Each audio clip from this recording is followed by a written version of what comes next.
Good morning, All Saints. Dave here. What I'd like to share with you this morning is an exercise that has been really helpful for me, especially after these last 3 months that we've had with the pandemic, and then more recently with everything that's transpired since the murder of George Floyd. The ability to pray and to lament has become a really powerful tool for some. For some, this is the exact kind of thing that will just annoy you. So if this doesn't work for you, just don't force it. But I think it may be a help. So you might want to pause the video and get a piece of paper and a pen and unplug from social media. Well, don't turn this off because that'll be a moot point. But unplug from social media, turn the news off, turn the radio off, find a quiet place.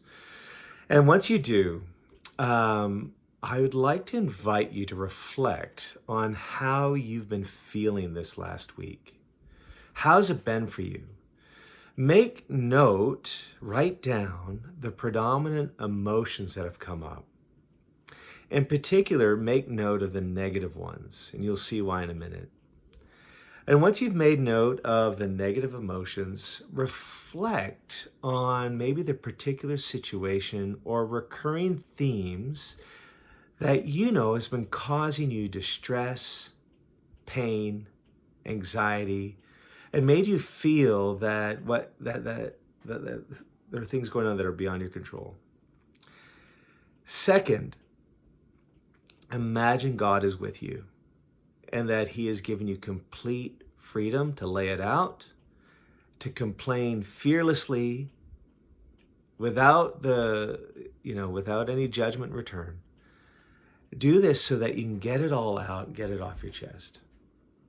All right. Now, next, I want to read to you Psalm 4. Psalm 4, you've got a very robust selection of potential Psalms of Lament. I'm just choosing Psalm 4 because it's not that long and it's pretty clear in how the sections go.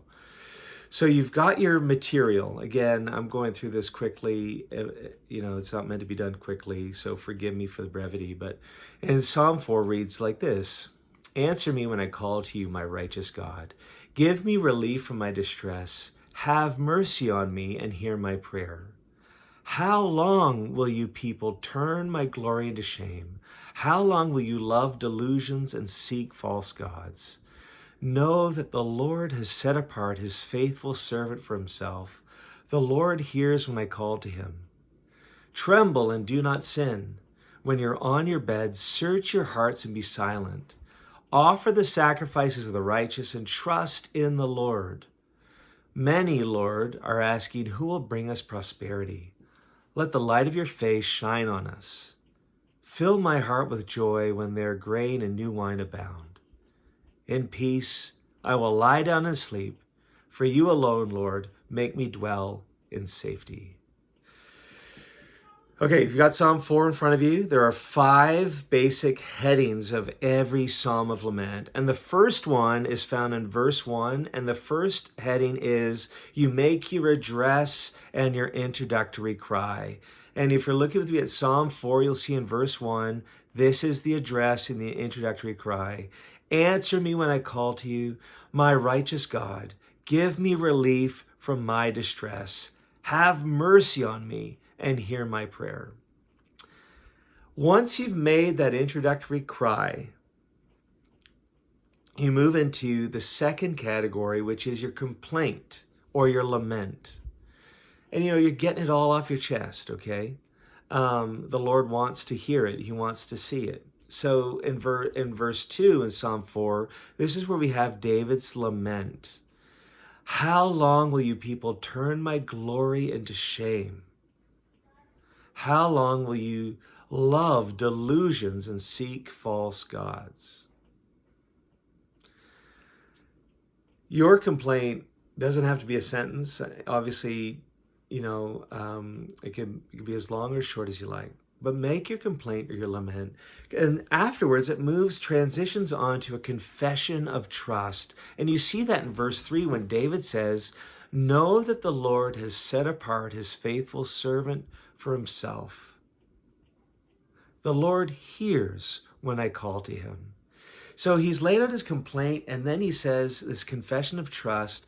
I know You've called me, and I know you hear when I call, when I pray. What's your confession of trust? Then David in verses 4-7 moves into a prayer of deliverance. Tremble and do not sin when you're on your beds. Search your hearts and be silent. Verse 4. Verse 5 says, offer the sacrifices of the righteous and trust in the Lord. Verse 6, many, Lord, are asking, who will bring us prosperity? Let the light of your face shine on us. And then verse 7, fill my heart with joy when their grain and new wine abound. And then the last section, which is quite short here, is in verse 8, and it's every psalm of lament ends with praise. And in verse 8, this is the praise. In peace I will lie down and sleep. For you alone, Lord, make me dwell in safety. I'd encourage you, if you feel really stirred up, like many of us do, about what's been going on, or other things that have happened, maybe in the life of a loved one, and because of the pandemic, you can't get to them. Take some time, unplug, find some quiet space with you and the Lord, and put your heart on paper with a pen, and try this exercise of praying and capturing your own Psalm of Lament. I hope it's a help. It's been a help for me. It may not be for everyone, but every blessing. And we'll see you shortly. Bye for now.